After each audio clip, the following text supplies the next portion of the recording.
Imagine. We've all been endowed with this gift of imagination. And I'm going to ask you to use your imagination to picture in your mind's eye a tiger. I'm going to give you a little help. Tigers have colorful stripes for camouflage.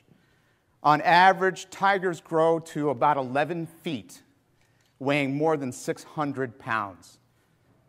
Of all cats that exist in the world today, they have the longest canine teeth, about 2.5 inches long. Now I'd like you to imagine that you've just come face to face with a very unhappy tiger. What do? Are you fast enough to outrun the tiger? I doubt it very much. Are you strong enough to out-wrestle the tiger? I doubt that too. Why did I ask you to think about a tiger? Well, it could be because I teach at Buffalo State. And Buffalo State College, our mascot happens to be a Bengal tiger. But that's not it. I could tell you that one of the most enjoyable reads I've had in the last year was The Life of Pi, which has been released as a major motion picture. And if you are familiar with that, then you know one of the characters in the book is a tiger. But that's not it. Tigers first appeared 2 million years ago. The Homo genus, humans, appeared 2.5 million years ago. Think about it. Look at yourself. How on earth did we ever survive given threats like that in our environment? How is that possible? Here's one answer: conformity. Psychological research done in the 1950s and 60s shows that humans have what's called a conformity bias. We tend to do what other people do. It's the way we're wired. I'll give you a visual demonstration of that. A YouTube video of an old TV program, many of you probably won't remember it, I remember it from my childhood, called Candid Camera. A hidden camera. If you're familiar with like Disaster Date, MTV, it's kind of like the precursor to Disaster Date. So in this scene from Candid Camera, there are 3 actors on an elevator facing the back of the elevator. And then a 4th person comes in who unknowingly is being videoed. He's not part of the program. Let's see what happens. Now we'll try it once again. Here's the candid subject.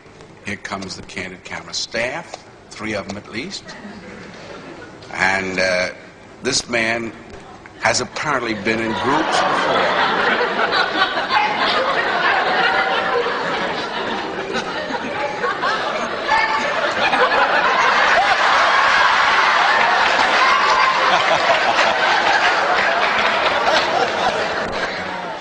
So it makes you wonder, when you see something like that, how on earth did we survive? Well, there's an evolutionary advantage to conformity. In fact, there are 3. The first is conformity allows for collaboration. You want to take down a great big woolly mammoth? Get some friends. It also helps in aiding with learning. By observing others, we can see them test ideas, and then we take what's successful, and we use those ourselves. And the third is it creates culture. We have shared values and norms. But if all we ever did was conform, then we wouldn't have growth. We would never try anything new. Let me try this out with you. Physical analogy. If you're holding something sharp, please put it down. And fold your arms in front of you as you would naturally. Note which forearm you have on top. I have my left forearm on top. When I asked you to put your arms together, how did that feel? Comfortable, right? Did you have to think about it? Probably not.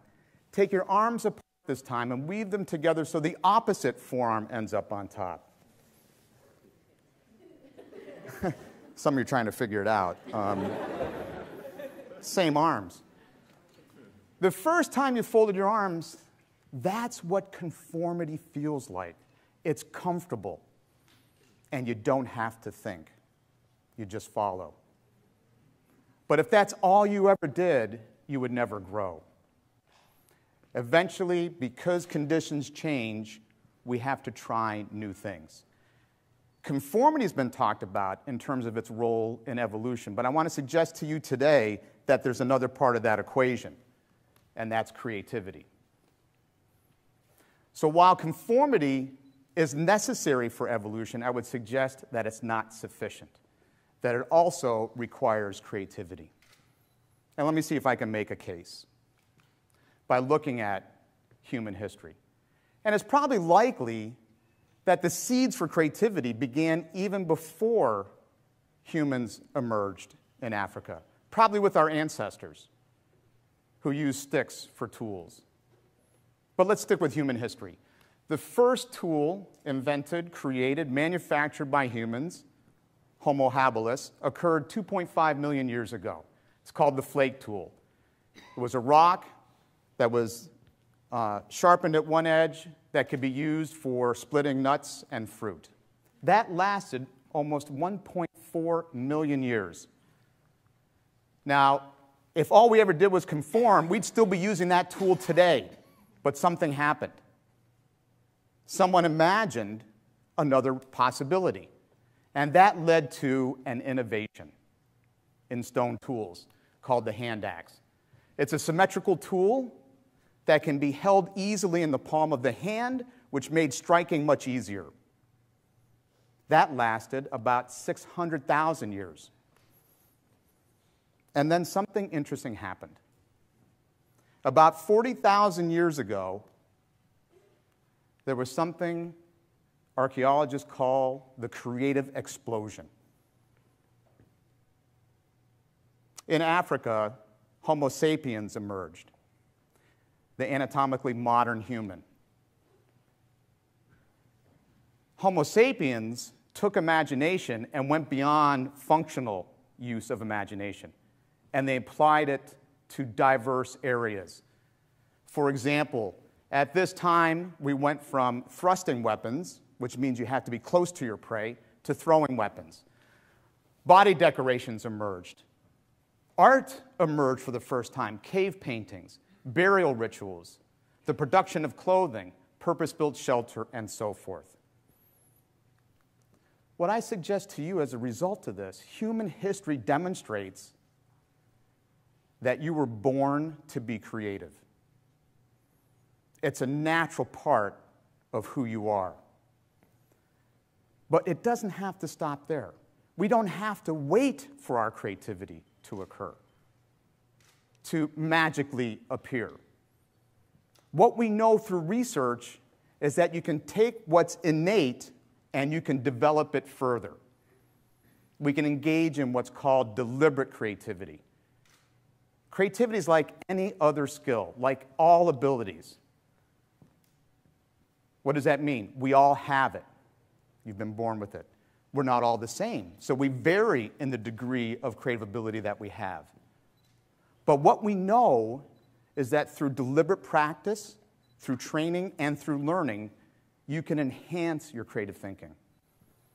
In fact, that's the reason why we exist at Buffalo State. The founding faculty members of our department conducted an empirical study. Students who went through a creativity course, when compared to a control group, showed significant cognitive gains. So what is this creative cognition? What is this innate set of thinking skills that we're all born with? The two skills that we're all born with is an ability to engage in divergent thinking and convergent thinking.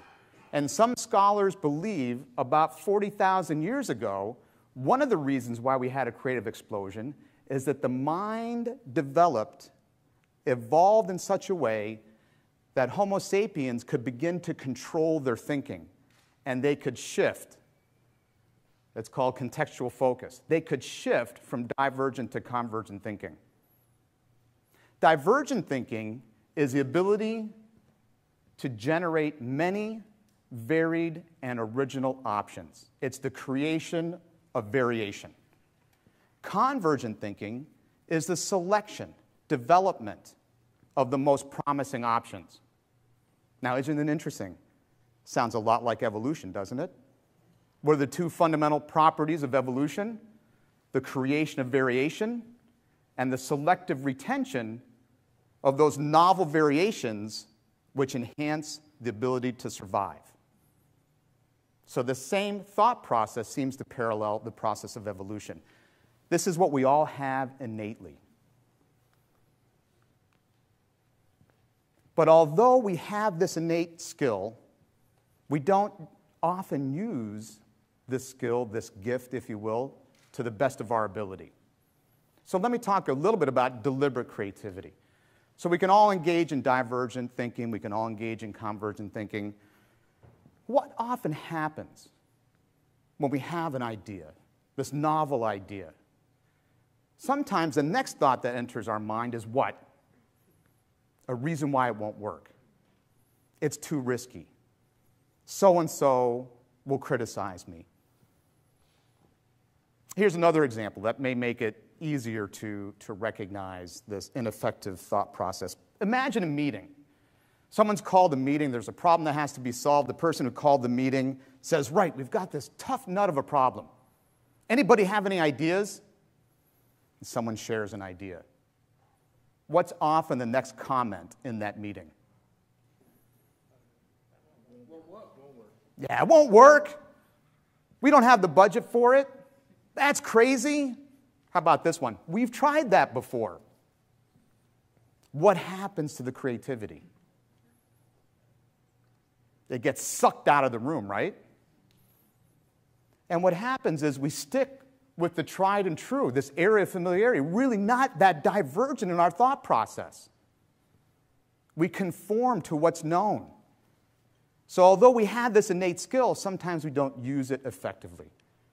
How can we deliberately enhance this skill of creative thinking? Well, 2 tips for you. First of all, learn how to suspend your judgment, to defer judgment. How often have you quickly criticized an idea only to find out later it really worked? If you move quickly to convergence, to judge fast, you may limit your ability to see new possibilities. Second tip, go for quantity. This is well documented. Dean Simonton, creativity researcher who looked at eminently creative people, found that one of the main differences between eminently creative people and ordinary people like myself is that eminently creative people generate many more ideas. Picasso had 20,000 works of art. Shakespeare wrote 154 sonnets, 37 plays. Edison, George Washington Carver, well-known inventors, had many invention ideas, of which a few revolutionized the world.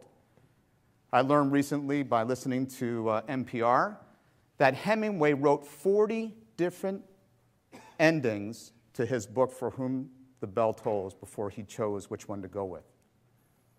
Linus Pauling, the Nobel laureate, said it best.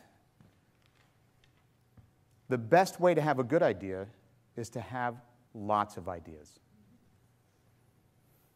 So if you want to be deliberately more creative, take advantage of what nature has given you.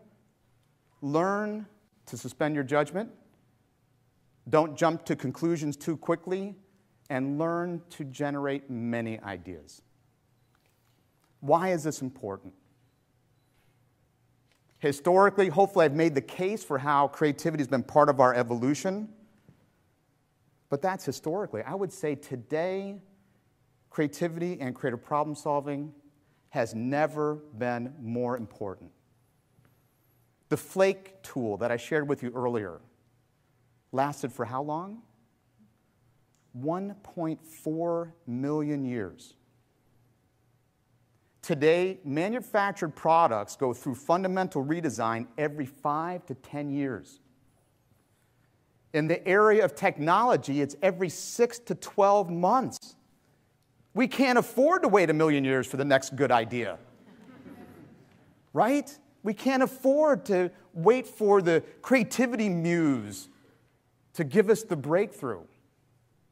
We have to find ways to be deliberately creative, to accelerate what nature and evolution has given us. A global study completed recently, in fact this year by Adobe, conducted around the world, 80% of those who were surveyed said that creativity is important to economic growth. When asked about their own creativity, 1 out of 4 surveyed, 1 out of 4 said that they were living up to their creative potential. When asked about their creativity experiences, especially their educational experiences, 59% said that schools stifled their creativity.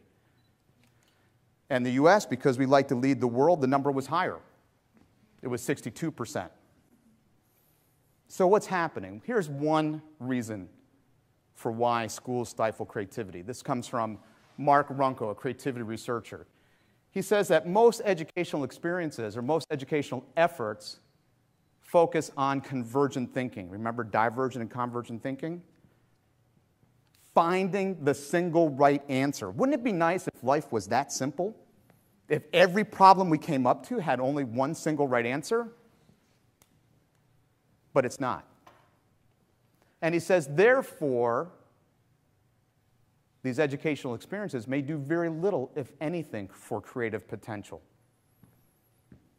I would go a little further and suggest that in an era of standardization and accountability in schools, perhaps what we're teaching children to do is to be good conformists instead of teaching them how to be independent thinkers. Well, let's make this a little more personal. How about you and your creativity? Think about the degree to which you balance conformity and creativity in your own lives. Do you engage in flexible thinking? Do you engage in flexible behavior? Do you try new things? Are you open-minded? You may never, I hope, have to wrestle a tiger. But life is complex, and I am sure you will have to wrestle with tenacious problems. J.P. Guilford, one of the pioneers in the field of creativity, said, "To live is to have problems, and to solve problems is to grow creatively." Remember, evolution may not have made you particularly strong or particularly fast, but evolution has given you the gift of a creative mind. If you deliberately use it, if you deliberately develop it, I guarantee you, you will be more successful in dealing with life's complexities. Thank you.